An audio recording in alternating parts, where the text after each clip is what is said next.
Happy Sabbath to everyone. Saludos, hermanos. Bonjour, mesdames et messieurs.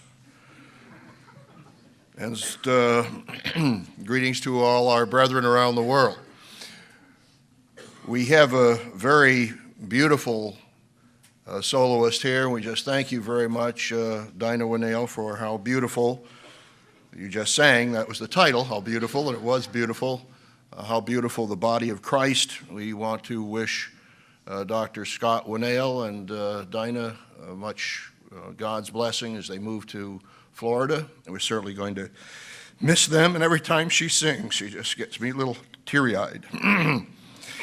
But they will have new responsibilities in Florida, and I know they'll do very well. We also send greetings to our brethren in France and also to our Italian brethren. Tomorrow, Mr. Pardian and our French brethren will be supporting the French in the World Cup match with Italy. This is for the World Championship. So it should be rather exciting. And then later on in the week, Mr. Pardian will educate us all at headquarters regarding another major event 5 days later, Bastille Day on July 14th. But how wonderful it will be in tomorrow's world when all of the true values of sports will be applied, the true values of life. God has called us to live His true values. But the world mainly lives by false values and crime. How many of you have been victims of a crime? Let me see your hands. Looks like about a half of the audience has been a victim of crime. I remember back in August 1962, I was preparing to drive from Meredith, Connecticut to New York and then fly on to Burbank, California to begin my freshman year at Ambassador College. And I was upstairs in my bedroom overlooking the backyard of the driveway. My brother-in-law and sister were visiting. I looked out the bedroom window, and all of a sudden I saw out of the corner of my eye this bright orange shirt get into my brother-in-law's car. And a second later, it was backing out of the driveway and screeching down the roadway. And I went down immediately, and I said to my brother-in-law, "Dick, did you loan your car to anyone?" He said, "No." I said, "Well, it's just been stolen." I had witnessed with my own eyes my brother-in-law's car being stolen right out of the driveway. We immediately called the police, and within probably about 15 minutes, they had caught the 16-year-old son of a minister of the Church of God, Assembly of God minister, and he was having a joyride. But you know, you feel victimized when you are the victim of a crime. My wife had her car stolen from our Pasadena home. I believe it was Labor Day weekend, 1995. We had gone to Sabbath services in my car and left her car in the driveway. And of course, our home was near South Orange Grove, not too far from the 210 freeway. When we came back, the car was gone. So we immediately called the police, and the policewoman came and interviewed us. We did not hear about anything about that car for 6 weeks. Finally ended up in a notorious town which has a certain reputation. I'm sure not all of the citizens of Compton, California are bad. But nonetheless, here our car, her car, was totally totaled. It was in a storage yard. We got permission from the police to give a release form, which the insurance company wanted, so the insurance company could get the car.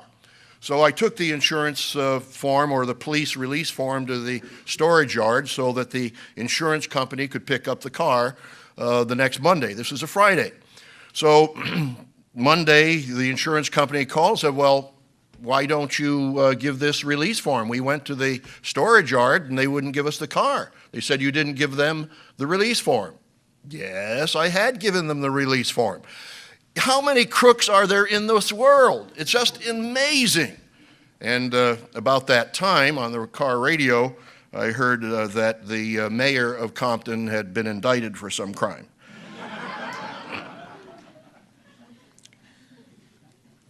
You can't trust anyone. It says in Psalm, I won't turn there, Psalm 146, verse 3, do not put your trust in princes, nor in a son of man in whom there is no help. No, I trusted the storage yard that they would pass on that release form to the insurance company. They didn't, because they wanted to defraud the insurance company, keep that car day after day after day, and continually charge the insurance company for storage. Well, the insurance company got them, which I'm thankful for. But no, most of us know what it's like to be a victim of theft. We know what it's like to feel violated. But how many of us have victimized others? How many of us have borrowed without permission or taken something belonging to something else? Do we give or do we take? Give or take, and that's the title of the sermon, give or take question mark, has a different meaning. A dictionary meaning for the expression is plus or minus a small specified amount. Example, the chalet is close to the road, give or take a few hundred yards. Well, that's not the application of the title. Give or take means that we need to ask ourselves, are we givers or are we takers? Are we thieves or benefactors? Do we transgress the 8th commandment or do we fulfill the 8th commandment? Let's turn to Romans, the 13th chapter. Romans 13. Here we find the commandments of God, many of them listed here in Romans, the 13th chapter. The one allegedly who was doing away with the commandments of God actually confirms the commandments of God here in Romans 13.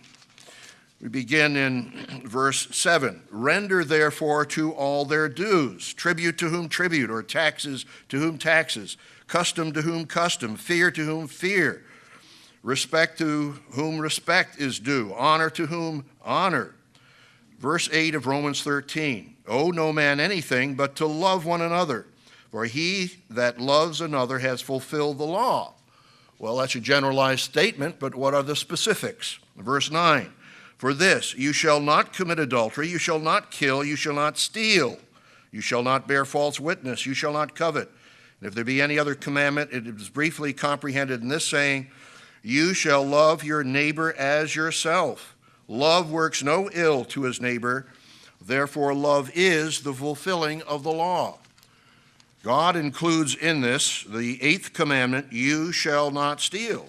And he says, love does no harm to his neighbor. Love is the fulfilling of the law, not the abrogation of the law. So let's today examine the 8th commandment. Let's also examine ourselves to see if we knowingly or unknowingly may be practicing stealing. We find it easy to identify thievery in the world and society, but we may not see it as easily in our own lives, as we may not be fulfilling God's laws comprehensively as we should. Well, let's first of all take a look at the world's problem of stealing. It's rampant. We could take hours just describing the world's problems, but according to the Kiplinger letter, and this is October 28, 2005, a new United Nations effort to stop corruption won't help much. The goal is to provide more tools to countries to fight money laundering and other crimes that are hard to combat on a strictly national basis. But enforcement is left to the unfunded UN Office on Drugs and Crimes. The problem is getting worse in many top developing economies, notably China, Mexico, Brazil, Russia, and India. Bribery and fraud are also prevalent in Iraq, which will make the nation's reconstruction more difficult. Corruption undermines economic progress and investment. So here we are, just one simple evaluation of some of the countries that are rampant and rife with fraud and corruption. Another comment by Kiplinger, November 4th, 2005. This is the Kiplinger letter. At the urging of U.S. businesses hit hard by counterfeit goods, Bush, that is President Bush, will turn up the heat on China and Russia, pressuring them to step up arrests and seize more bogus products. He's asking Beijing to show what it's doing to thwart counterfeiters. The U.S. doesn't think that the current efforts are enough, and he wants Moscow to crack down on counterfeiters before Russia is allowed to join the World Trade Organization. You know, it's a world of counterfeiters. It's a world of thieves and robbers. This is Business Week magazine. Again, in the Kiplinger comments, you talk about counterfeiters. This says, one of these Honda CG125 motorcycles is a Chinese knockoff. The term knockoff just means counterfeit. It says fakes. And so the global counterfeit business is out of control. This is February 7th, 2005, Business Week. Targeting everything from computer chips to life-saving medicines. It's getting so bad that even China may need to crack down. And it tells you which one of these motorcycles is the real one. How big is the trade in fake goods? No one knows for sure, but the World Customs Organization estimates 7% of world merchandise trade, or $512 billion in 2004, may be bogus products. Now, I've been to places, I went to, confess, many years ago, bought a watch at a pawn shop, and it probably was a knockoff, counterfeit. It only cost me $10. I asked a friend of mine, what do you think this watch is worth? He says, oh, $150. Well, it just cost me $10. Now, we have to be aware of what are knockoffs and counterfeits. It's rampant. It's incredible how much fraud is being perpetrated upon us around the world. I'm just going to give you a little sampling of what kind of stealing and fraud is going on in the world. This is from the Association of Certified Fraud Examiners in a 2002 report to the nation, Occupational Fraud and Abuse. In that report, quote, certified fraud examiners estimated that 6% of revenues will be lost in 2002 as a result of occupational fraud and abuse. Applied to the U.S. gross domestic product, this translates to losses of approximately $600 billion, or about $4,500 per employee. So it's just rife within our whole corporations, within our business, the Enron scandal, and all of the other kinds of corporate fraud that are going on is costing billions and billions of dollars. $600 billion here, $512 billion in counterfeit goods. You just add it up. And what if that money were tithed on and used for God's work? Just incredible what our society is like.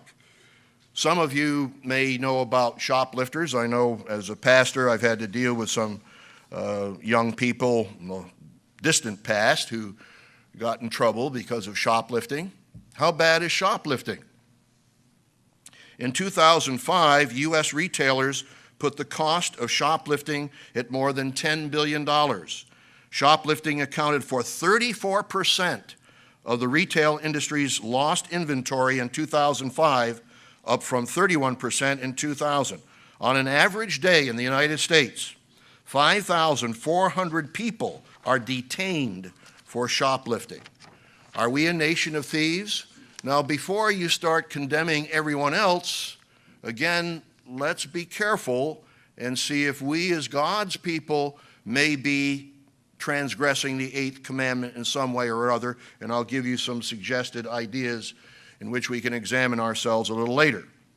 Then there's the ATMs. This is from the AARP Bulletin, January 2006. Over 6 days last October, at least 700 residents of Winston-Salem, North Carolina, found that money was stolen from their bank accounts after they had used the ATMs, the automated teller machines. The weapons used, portable debit card readers and miniature spy cameras.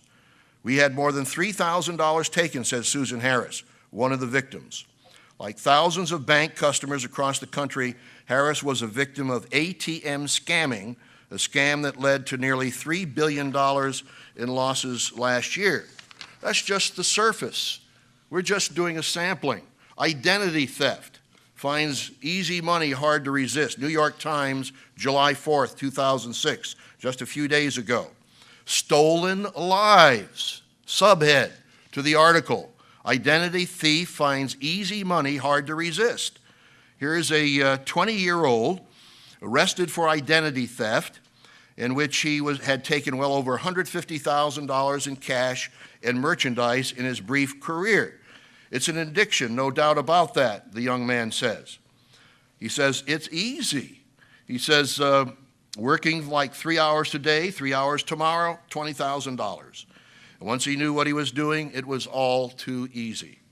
Identity theft, says this article from the New York Times, identity theft can, of course, have its origins in a pilfered wallet or an emptied mailbox. But for computer-savvy thieves like Mr. Sharma, the internet has forged new conduits for the crime, both as a means of stealing identity and account information as the place to use it. I hope that your identity is not stolen. You steal money, you steal goods, but your identity can be stolen, meaning that someone has your credit card, has access to your bank account, and can take it at will. And this young man was able to find an easy way of doing it. There are other types of robbery and theft in the world. There is piracy on the high seas. And this article is from the New York Times, July 3rd, just a few days ago. Pirates hijacking ships. And it gives a photo here of these hijackers with a shoulder missile firing. They had machine guns and other weapons. The headline is Waters That Prompt Fear from the Toughest of Sailors. And the feature is about Somalia. There are other places, the Indian Ocean and other areas that have continual piracy. In 2005 and through March of this year, 19 ships like this El Ma'an near Mogadishu, a photo of a cargo ship, were hijacked off Somalia as pirates sought ransom. So now we have piracy. And there are locations like Somalia where the State Department warns ships stay at least 200 miles away from the coast of Somalia. You may be hijacked. And so far in 2006, global piracy has increased slightly by 8% compared to last year. And here locally, just some of the headlines. I don't want to bore you with all the theft, because if you've been a victim, you know what it's like. 13 robberies in 6 hours in the city. This is Charlotte, Mecklenburg, our own community here. 3 Lincoln County teens charged with counterfeiting. Here in our own local area, 3 Lincoln County teens took the idea of making money too far, police say, using a scanner and personal computer to print counterfeit $10 and $20 bills on standard copy paper. On standard copy paper. Well, they got caught. Then in England, thieves are going around stealing heavy 2-ton sculptures, bronze sculptures. So nothing is sacred. Everything is a target and can be stolen. But would you like to be called a thief? Just let me give you some of the definitions. This is from a thesaurus on the word thief, but there are various kinds. Bandit, brigand, an armed thief who is usually a member of a band. Shoplifter, a thief who steals goods that are in a store. Burglar, a thief who enters a building with intent to steal. Body snatcher, ghoul, grave robber, someone who takes bodies from graves and sells them for anatomical dissection. This is rampant. It's being sold. Body parts are being sold. You can read the articles about what's happening in China. Bodies and body parts are becoming a very marketable item these days. Grave robber, someone who steals valuables from graves or crypts. Literary pirate, plagiarizer, plagiarist, plagiarizer, someone who uses another person's words or ideas as if they were his own. Robber, a thief who steals from someone by threatening violence. There are certain distinctions for these categories: robber, shoplifter, bandit, burglar. Cattle thief, rustler, someone who steals livestock. Is cattle rustling just kind of a Western history story? My wife and I were driving through Saskatchewan on our way to from Medicine Hat to Maple Creek some years ago. And we were being driven there by one of our church members, and I kept seeing these signs with Crime Watch. And it had a kind of a cloak and dagger man there, but it says, try to be alert to crime. And in that part of Saskatchewan, all you saw were bare hills, not even trees, not even a bush, not even a house. I said to my host, I said, what can be stolen here? He says, cattle. That cattle thieves were out. They would drive up a whole cattle van and steal whole herds of cattle in Saskatchewan. And so they were trying to have people, so cattle thieves, that's not ancient. Cracksman, safe breaker, safe cracker, a thief who opens safes to steal valuable content. Snatcher, a thief who grabs and runs. A purse snatcher. Pilferer, sneak thief, snitcher, a thief who steals without using violence. So would you want to be called any of those names? I don't think you'd like to be called any of those names. Have you practiced any of the transgressions of the 8th commandment? Now, what would happen if the whole world would practice the 8th commandment? We'd have a different world. Instead of $500 billion lost in fake merchandise, no, we'd have a prosperous world. It could be very, very different. An Australian woman nicknamed the Catch Me If You Can thief appeared in court Friday. This is just from yesterday's Reuters. Charged with 34 counts of fraud after she was arrested with more than 100 fake identities and wigs. Jody Harris, 28, wanted in 3 states over a string of audacious identity thefts, has been on the run for years, taunting police to try and catch her. Local media have dubbed Harris the Catch Me If You Can thief, after the movie in which actor Leonardo DiCaprio played a master con man. She allegedly telephoned detectives, taunting them and offering up false promises to surrender.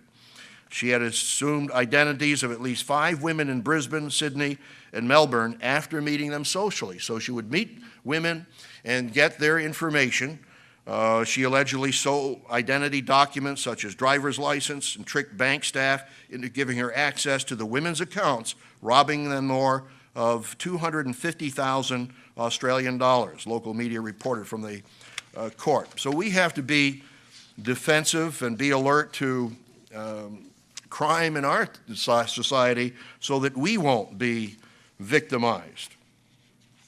Those are just some of the samplings of what is going on. Let's turn to John, the 10th chapter, and see that this is Satan's way of life. What we see in the world, in its piracy on the high seas, in identity thefts, in knockoffs or counterfeit goods, that is Satan's way of life. John, the 10th chapter, starting with verse 7.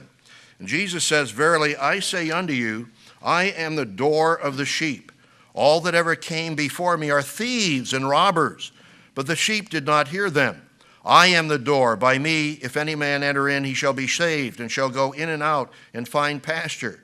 The thief comes not but for to steal and to kill and to destroy. I am come that they may have life, that they may have it more abundantly." He talks about here, in a sense, the very battle plan, the strategic approach of Satan, who comes to steal and kill and destroy. Today's society is following Satan's way. But do you have any of that nature? Let's turn to Matthew, the 15th chapter. Matthew 15. And it's very difficult for some of us to admit and to actually see the reality of our human nature. When Jesus was asked about not washing hands, as was the custom of the Pharisees before they rubbed their hands before eating food in a very ritualistic way, and Jesus is describing, look, verse 18 of Matthew 15, "But those things which proceed out of the mouth come forth from the heart. They defile the man. For out of the heart," he's talking about human beings, if you're a human being, maybe you have these characteristics, "evil thoughts, murders, adulteries, fornications, thefts, false witness, blasphemies. These are the things which defile a man. But to eat with unwashed hands defiles not the man. We have to admit and come to understand that we have human nature. And we individually have exemplified and many of these very characteristics, if not in the letter, in the spirit. And we have to repent of those attitudes. We have to recognize that we do have human nature. I've told you the story before on the baptizing tour of asking people as we met them going across the southeastern part of the United States in 1964. Well, what do you think about your past life? Oh, well, I've been good all my life. Well, have you ever done anything wrong? Well, I did steal an apple one time. And the other individual says, I've been good. You see, I've been good all my life. They see it from the external point. They cannot see the lust, the vanity, the greed, the human nature that each of us is and has. And before anyone should really be baptized, he or she has got to come to see that human nature, which is vanity, jealousy, lust, greed, and theft as a part of it. There are famous thieves that we can take a look at, and I don't think you want to be in their category. Matthew, the 27th chapter. Matthew 27. Now, we have all stolen in one way or another, and we'll examine some of those aspects a little later, but notice in Matthew 27, verse 32, Jesus was going to be crucified down through this particular section. And they said over his head, verse 37, the accusation written, this is Jesus, the King of the Jews. Then were there two thieves crucified with him, one on the right hand and one on the left. It's rather shocking to think that someone would be crucified for being a thief. And we can do some more research in that, but that's what they were. And of course, they slandered Christ. Who else was a thief? John, the 18th chapter. John 18. We all admit that we have stolen something in the past. John 18, verse 39. Another famous thief. This was Pilate was asking Jesus what is truth.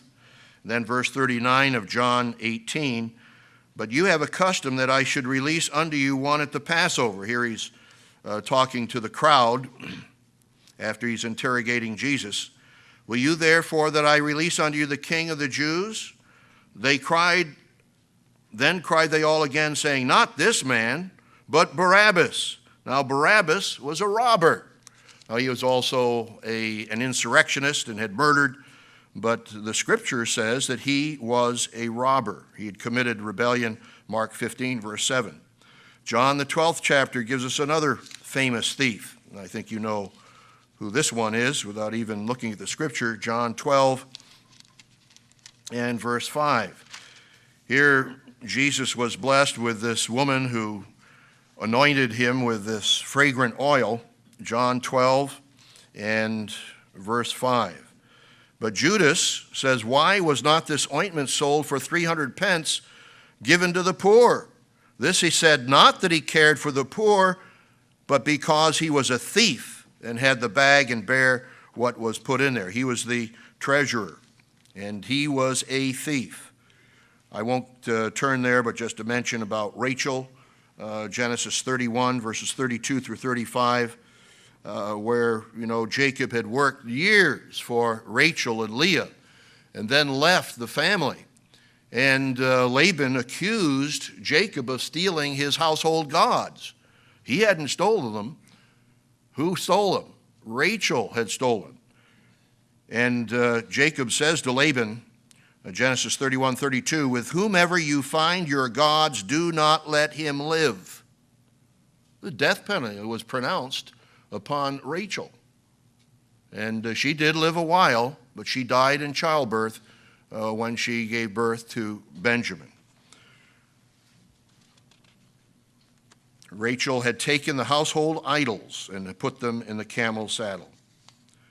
Now, in the future, we are going to be judges and kings and priests, and we're going to be teaching the statutes of God and all of the applications of the eighth commandment.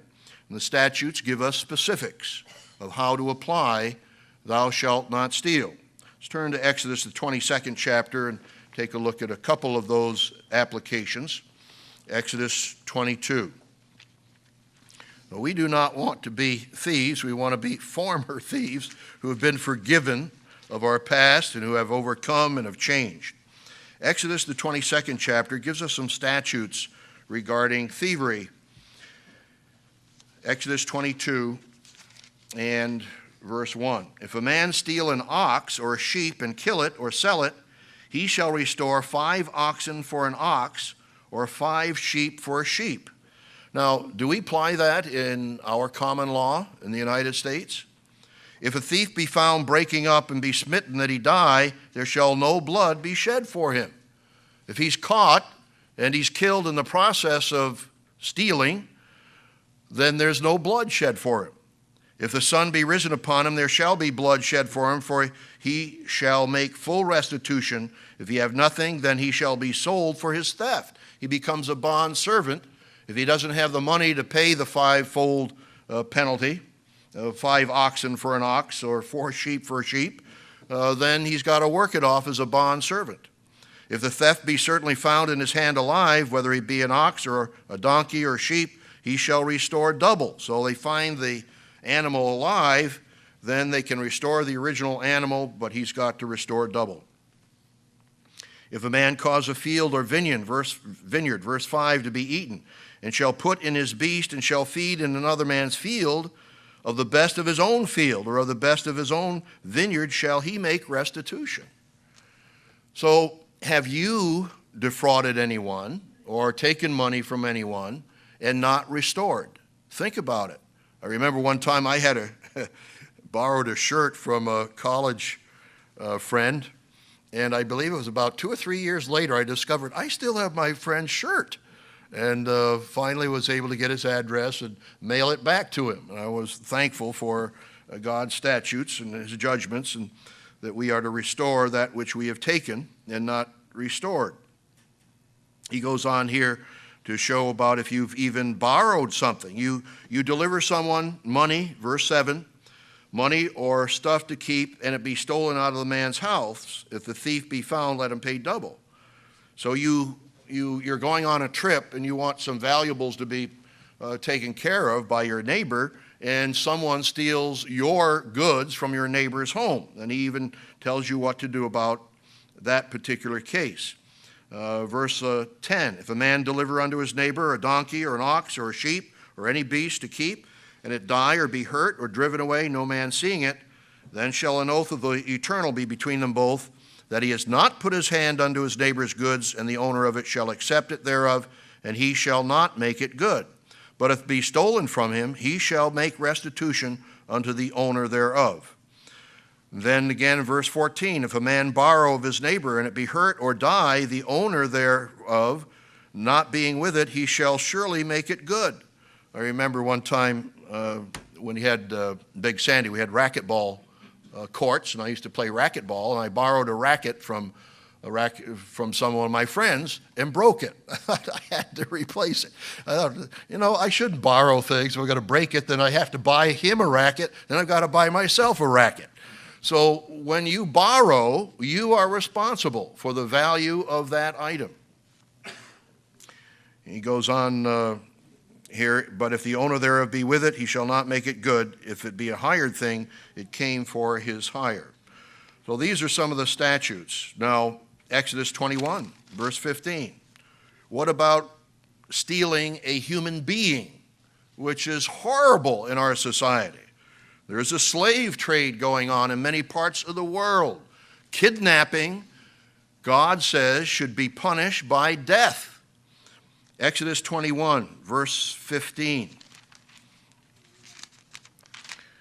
And he that smites his mother or father shall surely be put to death. This is just coming up to verse 16, but just to show you, young people and all of us who have children, you children need to understand how serious disrespect to parents is.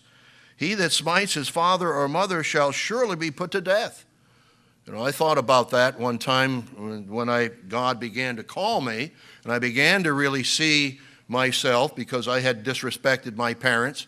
And I thought, I guess it was in my 20s, about 24, 25, and I remembered as a little boy slapping my dad in the face. And then I read the scripture, and I thought, whoa, I should have been put to death, 20 years ago or 15 years ago, and God had mercy on me to let me live so I could come to repentance. But it's a very serious crime to do something like that. Now here's the kidnapping clause, verse 16, Exodus 21, and he that steals a man and sells him, or if he be found in his hand, he shall surely be put to death. The kidnapper will be put to death. So these are crimes that God takes very seriously and require, in this particular case, the death penalty. Let's take one other look here, Deuteronomy 24, verse 7. Deuteronomy 24 and verse 7. If a man is found kidnapping any of his brethren of the children of Israel and mistreats him or sells him, then that kidnapper shall die, and you shall put away evil from among you. Deuteronomy 24 and verse 7.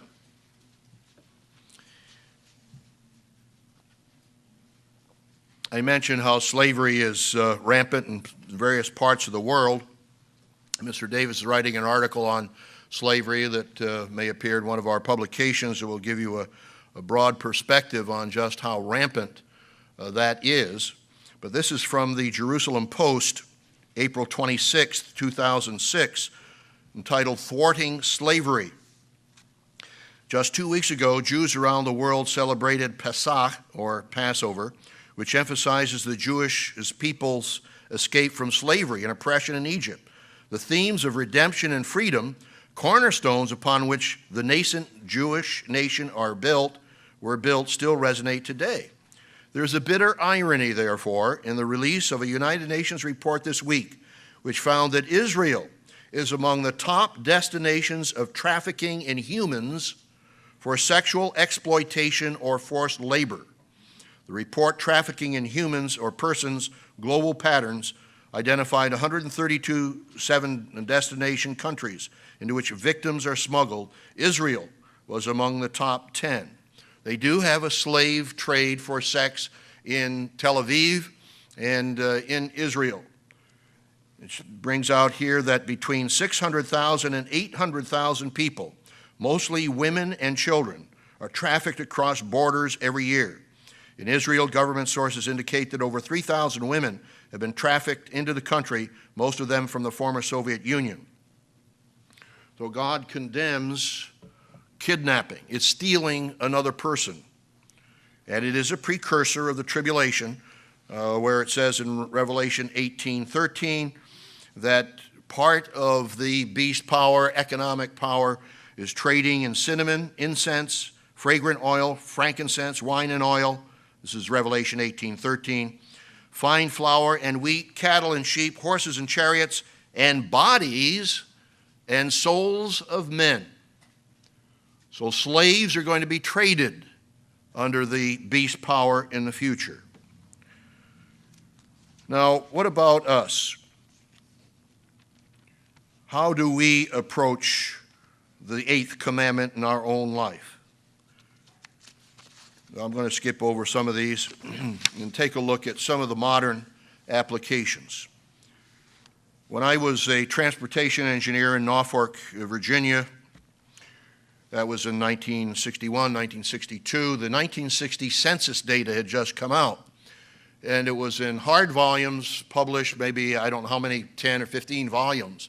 And it was available for review at the local newspaper there in Norfolk, Virginia.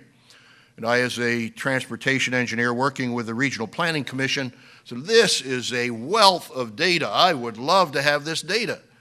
Well, I went down to the newspaper and I was going to start photocopying some of the data for our studies. And I saw a warning that said, this shall not be photocopied. And I struggled with that. And I, as a administrator and engineer in the Regional Planning Commission, wanted that data. I wanted it so badly that it was a struggle. I had to go home, and I prayed and prayed. I want that data, but no, you shouldn't do it. It's wrong. I want that data, but no, you shouldn't do it. It's wrong. And I struggled and struggled and struggled and prayed and realized finally, God helped me to get the right perspective. Do you want that data, or do you want to be in the kingdom of God? And when I realized the kingdom of God is a lot more important than that data, God gave me a peace of mind, and I overcame that temptation. Now, there was a practical solution which didn't occur to me at the time. We could have spent a few $1,000s and gotten those volumes and brought them right into the Regional Planning Commission at the time. So, do you transgress the 8th commandment by photocopying, in our modern application, photocopying copyrighted material? In this case, it was really a struggle for me. Now, we at headquarters at the Living Church of God really try to abide by the laws of the land.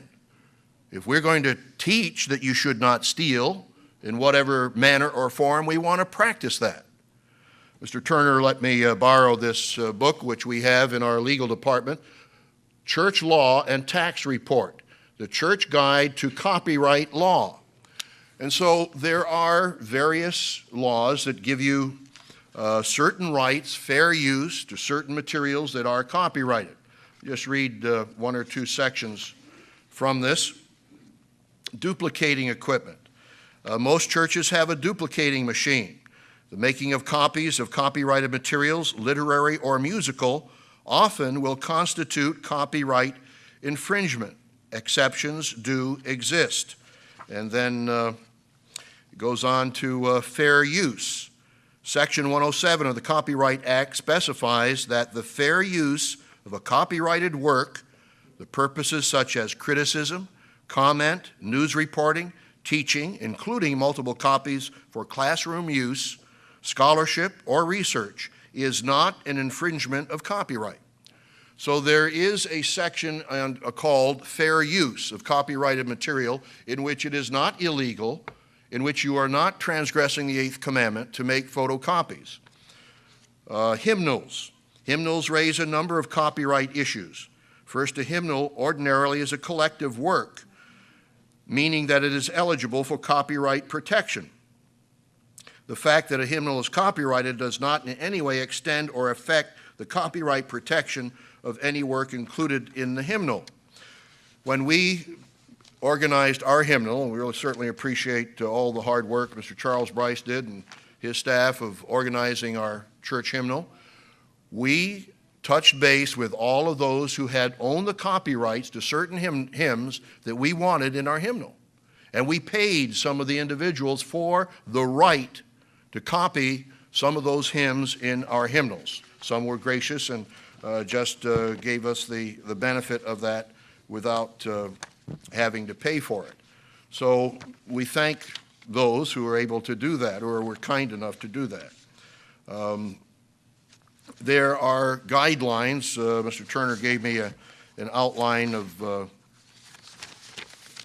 questions that will help one decide whether it is a fair use question or not. If I can have enough space. This is a checklist for fair use. Favoring fair use, teaching, research, scholarship, nonprofit institution, criticism, comment, news reporting, parody, but opposing fair use. On the other hand, is the purpose for which you're copying commercial activity, profiting from the use, entertainment, bad faith behavior, denying credit to the original author. It goes on with other criteria here, nature, amount, effect, and so forth. There's copylaw.com. Can give you other guidelines if you are concerned about what is fair use and what is not fair use. So we have that modern application. We're very thankful again that we have the Bible hymnal. Just interestingly enough, this was just brought out on the Worldwide Church of God website, wcg.org. Dwight Armstrong hymns are now in the public domain. Worldwide Church of God officials announced on June 26, 2006, that it is placing all Dwight Armstrong composed hymns to which it owns the copyright into the public domain. Effective immediately, any person or group who wishes to copy or use these hymns may do so without receiving permission from the church. Time has proven that numerous persons wish to use these hymns in praise and worship of the church, and the church wishes to facilitate such use. Church officials have said that the works released into the public domain are only those hymns by Dwight Armstrong to which the church holds the copyright. No other hymns or materials of any kind are being placed into the public domain, and the responsibility is on the user to ascertain whether the work it wishes to use is one of the released hymns. So do you photocopy illegally copyrighted material? I had to struggle over that in my own professional work at that time. What about copying computer software? Some of our young people have a habit of copying computer software because it saves you $200, $400 to buy your own copy of software. Our information technology department is very careful to license our office software to all our users. Mr. Joshua Beatty, and you can talk to him afterwards, monitors the purchase and the use of our software programs. I've asked personally for people to check on, can I have this copy of this particular software program on my office computer and a copy of it at my home computer? In some cases, it's okay. In some cases, it is not. You have to read the license agreement to make that determination. So are you stealing in a way that God prohibits in this modern application? Okay, of the eighth commandment. What about borrowing without permission? Years ago at Ambassador College was rather habitual for women to borrow co-eds dresses. They have a roommate and say, well, my roommate's not around and she's about the same size I am and I've really got a date and really I like her dress. I'm going to just borrow her dress, for the evening and borrow without permission. This was just rather a habit. But you realize that that kind of a habit is destroying godly character. Borrowing without permission is stealing. Now, you might have had a pre-agreement with that, and instead of, let's turn to Exodus 22, we already read that, Exodus 22:14. If a man borrows anything from his neighbor and it becomes injured or dies, the owner of it not being with it, he shall surely make it good. So sometimes we just borrow and borrow without permission, and we should not do that. Books are a common thing, and I know my wife and I, just before services, someone said, we loaned you such and such, we like to have it back. And I thought, oh, where is that? We're going to have to search our whole house now to find the borrowed item someone loaned to us, and so please forgive us if we can't find it. We have to make restitution if we can't find it.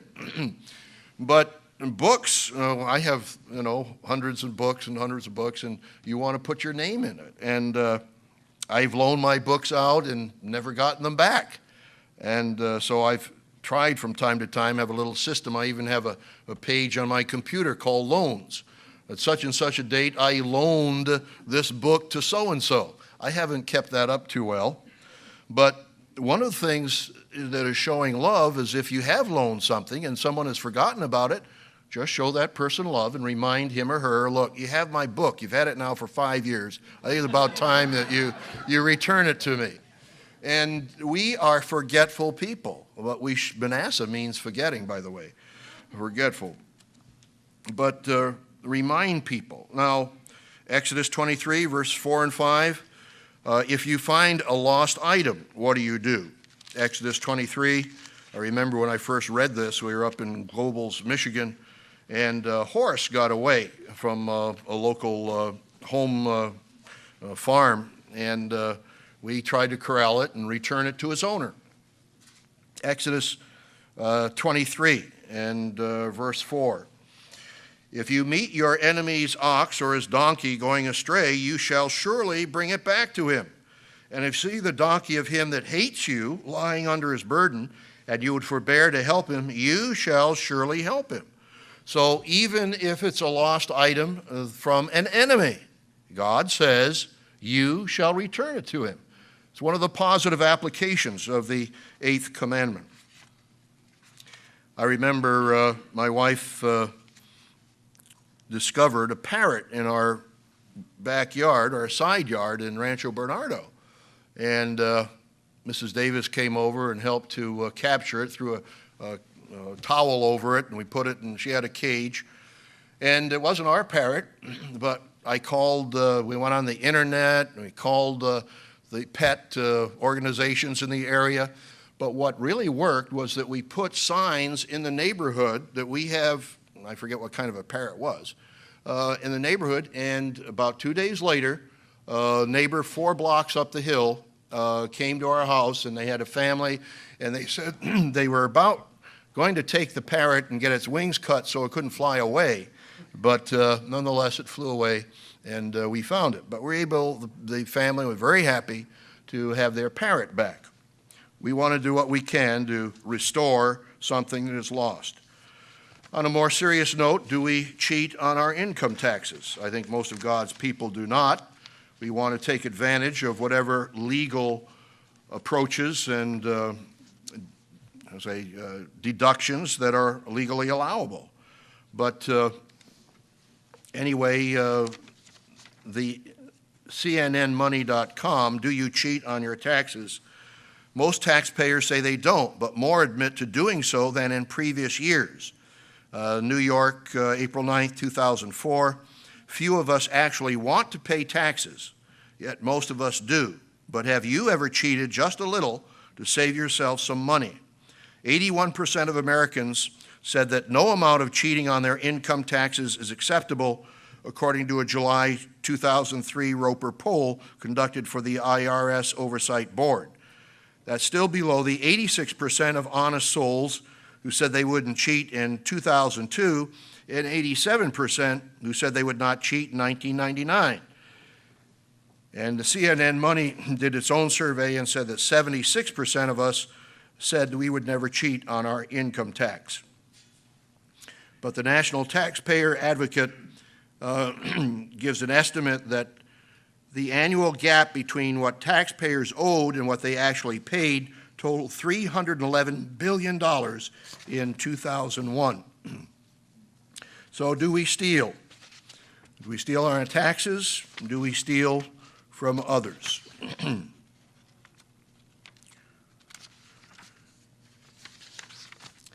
We can also steal time. I won't turn there, but Proverbs 18:9 says that he who is slothful in his work is a brother to him who is a great destroyer. So again, you can steal from your employer, from your company, just by being slothful. Luke 17:10 says, so likewise you, when you have done all these things which are commanded you, say, we are unprofitable servants. We have done what our duty is to do. Now, the positive aspect of applying the 8th commandment be in voluntary service. And we appreciate those who continually volunteer at our headquarters building, those who have volunteered in the past. They are givers, they are not takers. Mr. Meredith's semi-annual letter to the Tomorrow World magazine subscribers is being mailed out to about 282,000, I think it is, subscribers around the world. This is a report from the Australian office in Adelaide, which they recently set up. The Adelaide Brethren have expressed their desire to help the work in some way. This desire was given an opportunity fulfillment with the need of Mr. Meredith's semi-annual letter to be mailed to Tomorrow's World subscribers throughout Australia. On Sunday, July 25th, 2006, the members of the Adelaide Church came together at the Clarendon Historical Society Hall to fill and address about 14,000 envelopes. Beginning at 7:30 a.m. with the setup of the hall, and finishing at 5:30 p.m., the brethren, under the supervision of headquarters office staff manager, Mr. Robert Tyler, worked hard to complete this massive task in one day. Even a lunch break had to be enforced by Mr. Tyler because of the enthusiasm of the brethren. Wonderful fellowship was enjoyed throughout the day, both while working and during the barbecue lunch and afterward the afternoon tea break, bringing to mind Psalm 133, verse 1. How good and how pleasant it is for brethren to dwell together in unity. At 5:30 p.m., the vast majority of the work was finished, and the semi-annual letter was almost ready to be mailed. The brethren left Clarendon that evening feeling tired but fulfilled in doing their little bit to help God's work. So that's the positive aspect of the eighth commandment. Instead of taking, you're giving, you're serving, you're helping. We need to examine ourselves. Are we fulfilling God's law of love in all aspects of the eighth commandment? Are we giving rather than taking? Are we illegally photocopying copyrighted material? Are we illegally copying computer software or copyrighted publications or music? Are we borrowing items and not returning them to their owners? Do we steal time from our employers or waste other people's time? Think about gossipers, Are we slothful or are we profitable servants? Well, we can't overcome that. We can overcome that nature of greed. How many of you saw the movie some years ago called Wall Street? Anyone remember the movie Wall Street? Just a few of you. In that movie, the character Gordon Gekko was played by Michael Douglas. And there was a famous quote from that movie that rather made the movie interesting. He, of course, is a market manipulator on Wall Street. And this is what he says. This is the character in Wall Street, Gordon Gekko. Quote, "The point is, ladies and gentlemen, that greed, for lack of a better word, is good. Greed is right. Greed works. Greed clarifies, cuts through, and captures the essence of the evolutionary spirit. Greed in all its forms, greed for life, for money, for love, knowledge, has marked the upward surge of mankind." Isn't that really the epitome? It just seems to be the summary of what mankind is all about. He just wants to get, and he doesn't want to give. Actually, that quote was based on a real-life statement by trader Ivan Boesky, who said to the graduating class at UC Berkeley in 1986 the following. So here is a graduating class at UC Berkeley, and Ivan Boesky, who was an inside trader, or a trader, T-R-A-D-E-R, not the other. He says, quote, "I think greed is healthy. You can be greedy and still feel good about yourself," end of quote. Let's turn to Proverbs, the 15th chapter, and see if the Bible agrees with Ivan Boesky or with Gordon Gekko in the movie Wall Street. Proverbs, the 15th chapter. Proverbs 15 and verse 27. "He that is greedy of gain troubles his own house, but he who hates bribes shall live." Then Proverbs 21, verse 25. So the Bible disagrees with Ivan Boesky, and it's not healthy. It troubles one's own house. Proverbs 21, verse 25. "The desire of the slothful kills him, or the desire of the lazy man kills him, for his hands refuse to labor. He covets greedily all the day long, but the righteous gives and does not spare." So the lazy man is greedy. He doesn't want to work for it. He wants everything given to him on a silver platter. James, the first chapter, and verse 1. What is the nature of God? The nature of God, as you know, is the one of giving. Every good and perfect gift is from above, James 1:17, and comes down from the Father of lights, with whom is no variableness nor shadow of turning. And he shows that perfect gift by his willingness to beget us as his children. Again, the New King James has brought us forth, which is not as clear as the King James. Of his own will begat he us with a word of truth, that we should be a kind of firstfruits of his creation. God gave his own life in us through the Holy Spirit and begetting us with a word of truth. That's why we can understand the truth, which is so very much precious. So when God gives to us, do we steal from him? You're wondering when that question was going to come up. Malachi, the 3rd chapter. Malachi 3. God is giving, and we have to reflect his nature. We heard in the opening prayer that we might become more like God, like he is. And he is a giver. He is urging his audience, that is, Malachi is urging his audience to repent. He says, you sons of Jacob are not consumed. Malachi 3, verse 6, because I change not. God is long-suffering, not willing that any should perish, giving them time to repent.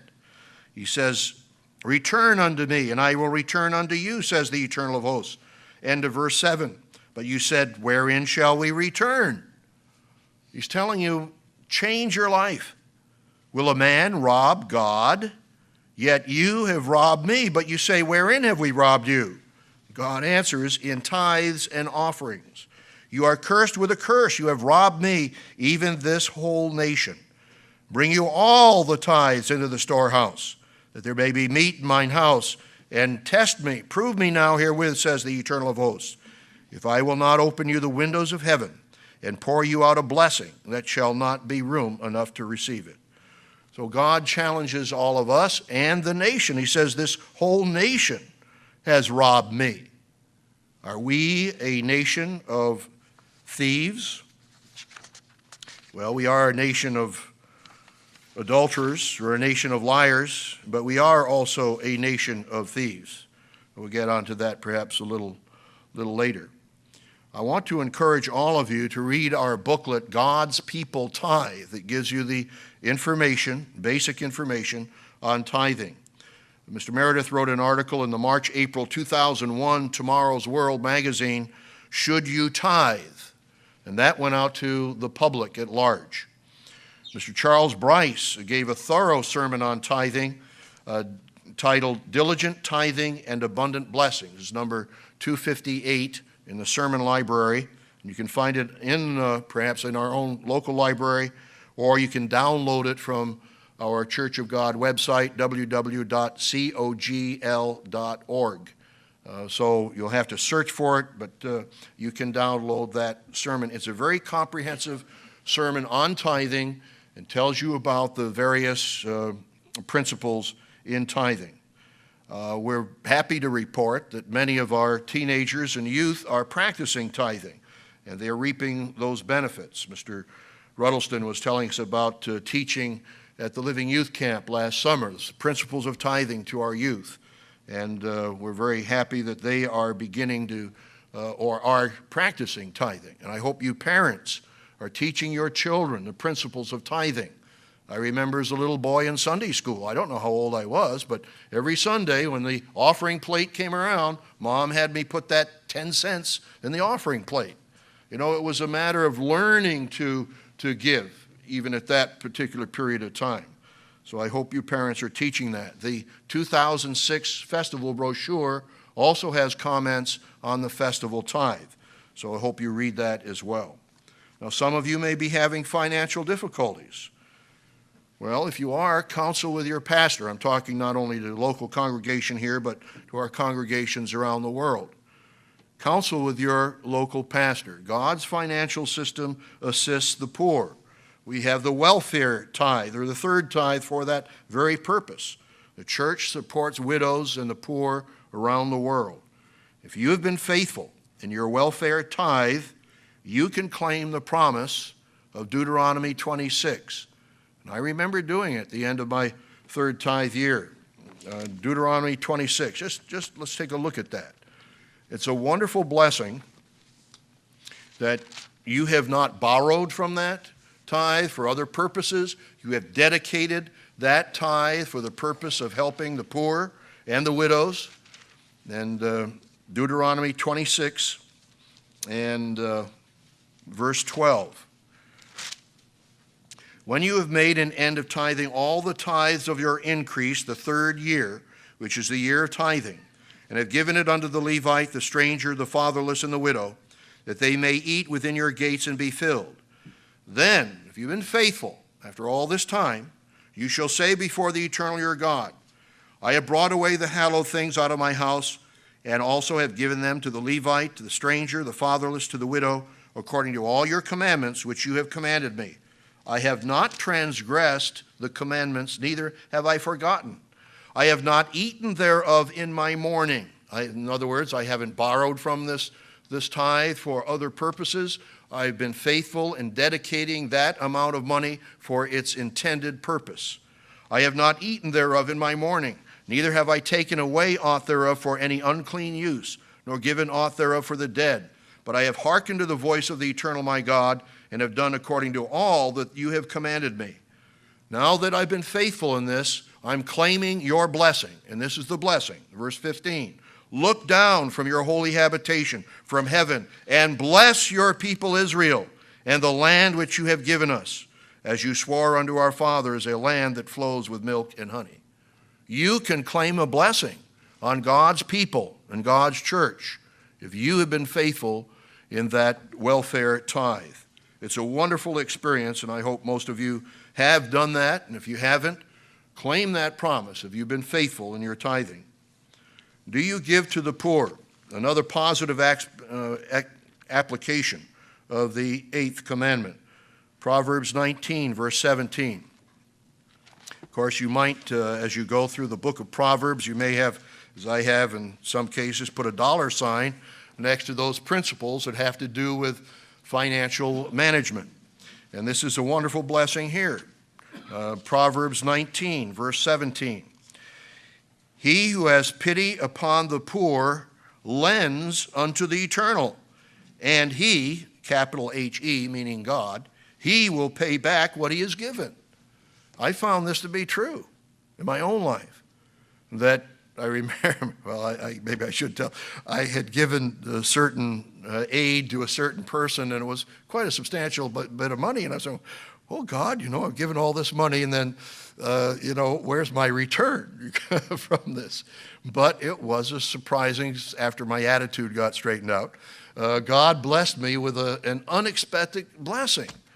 You cannot outgive God. You give to the poor, it's like loaning money to God. You like to loan money to God? He's going to pay it back to you. And he's going to pay it back to you in blessings that will be unexpected and in a special way that will be very encouraging to you. We all have to be faithful stewards. Matthew 25, verse 19. And of course, that's the parable of the pounds. God says in this parable, look, you give account. I've given you these blessings, these talents. What have you done with it? Give account for it. And in verse 21, his Lord said unto the one who gained 5 talents from his original 5, Matthew 25, 21, his Lord said unto him, well done, you good and faithful servant. You have been faithful in a few things. I will make you ruler over many things. Enter you into the joy of your Lord. He'd been a faithful steward. We take that responsibility at headquarters in terms of managing the income faithfully, because they are not our monies, they are God's monies. They are the tithes and offerings of God's people, donations from coworkers, and they are for God's purpose. We have a mission.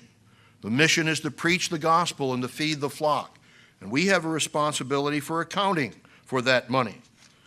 We have an accounting department that does an excellent job. And we have auditors who come every year.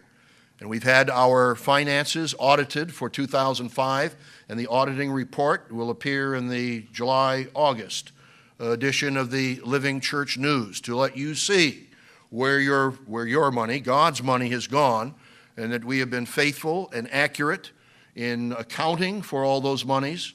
And you will see that the 3 areas, administration, feeding the flock, and preaching the gospel are all in a very good proportion. The administration percentages are very low, lower than other churches. And so we are thankful for that. But on the other hand, there are church members who, in their checks, and I've made this mistake too, so I'm not, realize it does happen, that when I open the envelopes that come from the bank every day, every week, I get reports from BB&T where our tithe checks have been deposited, NSF, or ISF, insufficient funds.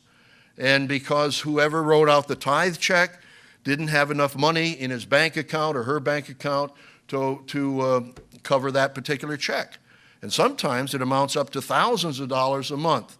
And I've encouraged our brethren publicly before in sermons, and I will encourage you again.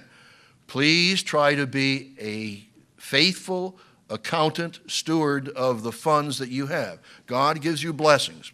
When you write out a check to headquarters, please try to make sure you have enough money in your bank account so that we don't have to get the check back from the bank saying insufficient funds. So again, we want to have the balance and balance our accounts as well, for that matter. Now, just one other little article along that line. It's from MSN Money. A balanced checkbook? Now that's sexy.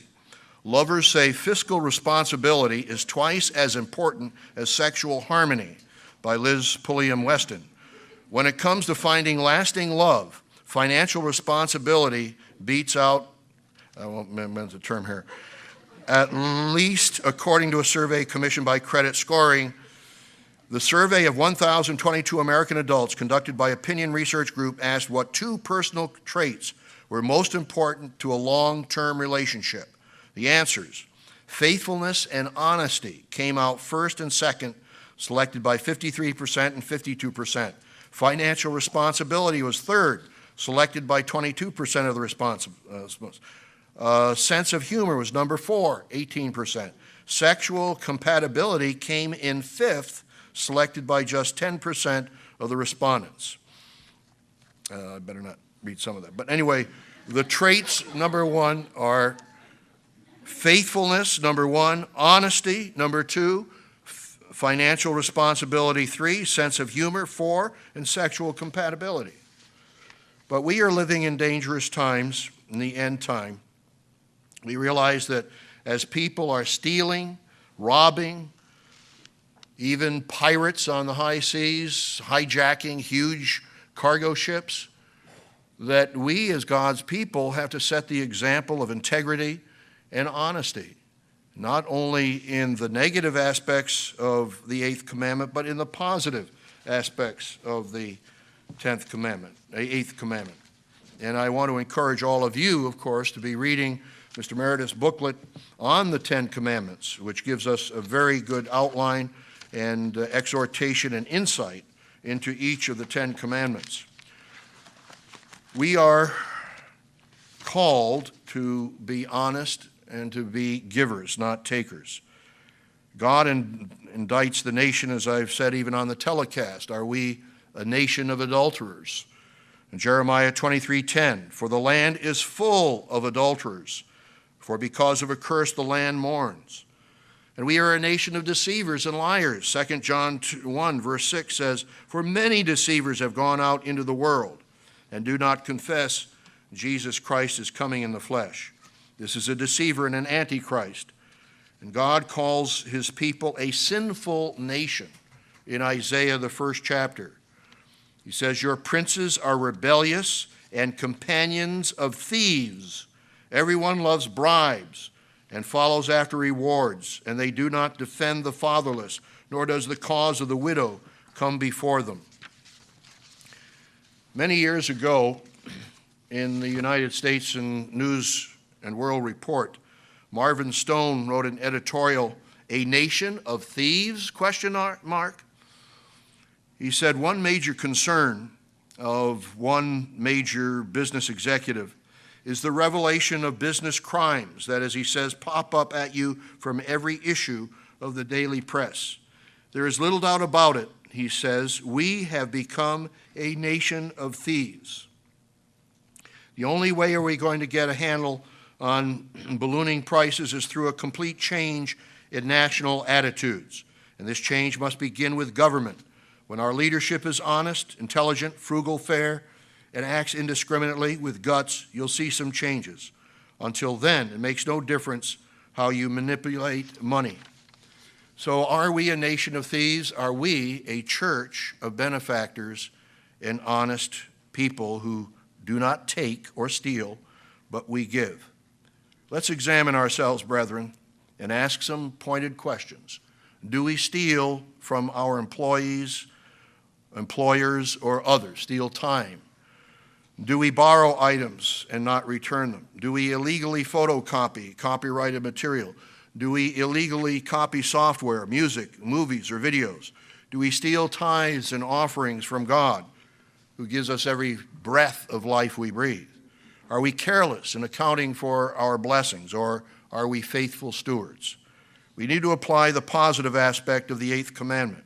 We need to give of our physical goods to the poor. We need to give of our time and service to God's work and to God's people. We need to be benefactors and not thieves. We need to be givers and not getters. It says in Acts 20 and verse 35 in the Moffat translation, quoting Jesus, it's happier to give than to get. God is the giver of every good and perfect gift. So let's be like him in every way.